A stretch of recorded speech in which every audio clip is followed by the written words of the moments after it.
But our top story tonight, and a story that we've been tracking, Manipur. The Chief of the Indian Army, General Dalbir Singh, is at the moment in Imphal, taking stock of the situation a day after 18 soldiers were massacred by terrorists in the Chandel district yesterday. The army has mounted one of its biggest combing operations in the districts bordering Myanmar. The perpetrators may have slipped across the porous border, but the government is planning to initiate a multi-pronged strategy to counter the terrorist groups. Meanwhile, several families are mourning their martyrs, especially in the state of Himachal Pradesh. Govt Sawant and Asher Ahmed Khan with our top story tonight.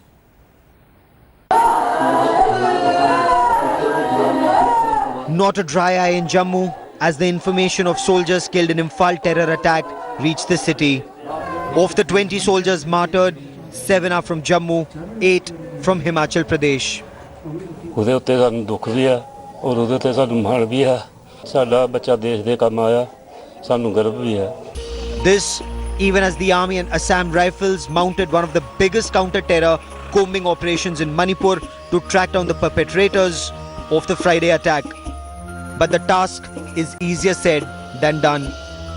There are over 32 terror groups active in Manipur, and in the past 6 months, there's a major realignment that has been taking place.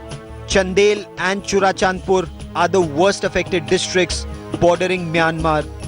The porous border makes it very difficult for security forces to crack down on terror. There are also intelligence reports that indicate in the Kachin province of Myanmar, there are hostile foreign governments that are sheltering these terror groups. Friday was the third in a series of attacks on security forces in Manipur, Nagaland and Arunachal Pradesh since the NSC and K walked out of talks with Government of India. On May 2, a convoy of Assam Rifles was attacked in the Mon district of Nagaland, killing 10 soldiers. Earlier on the 3rd of April, another army patrol was attacked by suspected NSC and K terrorists, killing 4 soldiers in the Tirap district of Arunachal Pradesh, bordering Nagaland. It was the Defence Minister Manohar Parrikar who was at the target of the Congress party, and the Congress party said that instead of making statements, the Defence Minister should concentrate on defence of the country. हमारे रक्षा मंत्री हैं जिनका अहम काम होता है इस देश की सुरक्षा रखना और हमारे आर्म्ड फोर्सेस के लोगों को सुरक्षित रखना। रोजाना ऐसे बयान देते हैं, अलूल जलूल बयान देते हैं, उनको इस तरह के बयान देने के वजूद हमारे जवानों को और इस देश की सुरक्षा के लिए अगर ध्यान देते।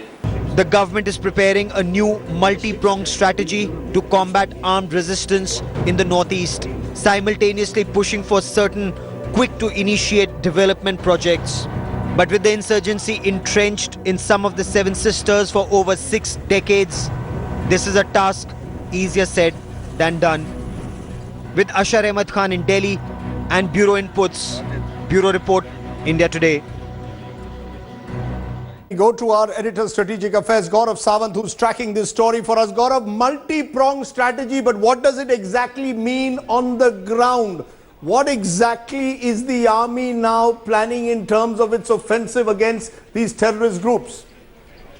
Rajdeep, Chief of the Army Staff General Dalbir Singh, is in Imphal. He had commanded a corps and the army in the east. What the army is initially doing is increasing its strength. It's launched massive combing operations. Now, the area where this incident took place, Chandel, is barely 15 kilometers from the Myanmar border. Even before the information perhaps reached Imphal, these terrorists would have slipped across into Myanmar. And even in Myanmar, the Kachin province, where the writ of the Myanmar government also barely prevails. So it's a very, very major task. What the army is doing immediately is taking out the safe houses, safe zones, the liberated zones where these terrorists operate.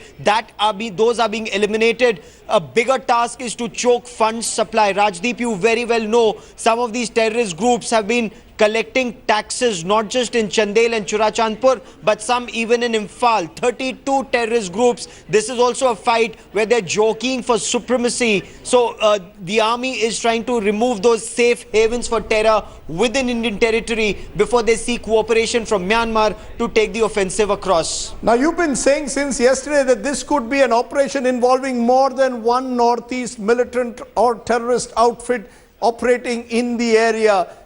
Is there any truth to reports that there was intelligence that these groups were coming together to mount such an offensive against the Indian Army? Rajdeep, in the past 4 months, there's been a major realignment that has been taking place. While these terror groups keep cooperating with each other, but it's in the Kachin province that a meeting was held, and that is an area where there's also Chinese domination and open border, with elements from that state being allegedly involved in getting these terror groups together to form a West Southeast Asia terror outfit, which has the NSCNK, which walked out of a deal with Government of India, a peace agreement with Government of India, which has Ulfa's independent unit, which also has Pre-Pak, KLO and two other terror groups. So they're trying to reunite these terror groups. And the writing was on the wall, Rajdeep, an attack that took place in Arunachal Pradesh in Tirap, where we lost 4 soldiers. Then another attack that took place on an Indian Army convoy in the Mon district of Nagaland, where we lost 10 soldiers. And then this. It was gradually building up. Terrorists were on the upswing. The security forces have taken their time to respond. Okay, Gaurav Sawant responding to our questions. Appreciate your joining us on that big story that we continue to track. And our thoughts, as we are always saying since yesterday, with the families of the jawans and their martyrdom.